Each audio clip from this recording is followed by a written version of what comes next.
Want to master thumbnails in 2 minutes? Here's how to do it. Select Elements. I'll use this picture for my recents, but if you want to add your own image, just click Camera. Now you can make the image the size you want.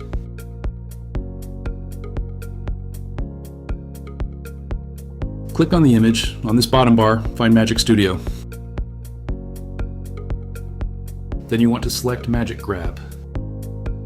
Here it will highlight any items in the picture you want to grab.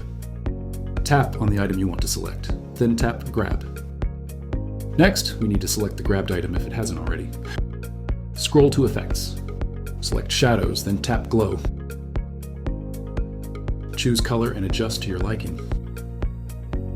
In this case, I'm using white, but you use any color you like. Here's a quick tip. If you want the glow to be stronger, all you have to do is click on the image and press Duplicate here.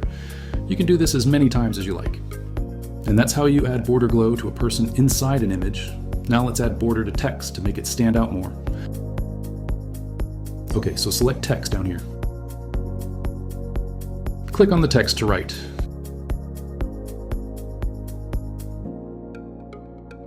Once you've done that, you can click on the text again, select the font at the bottom. There's thousands to choose from. I like this one. Next, we can change the color of our text. Now we scroll to Effects, tap on it, and go to Outline.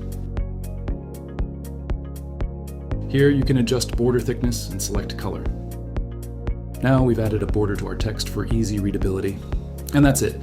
If you found this helpful and would like to see more mobile editing and creative tips, like and subscribe. Thanks for watching.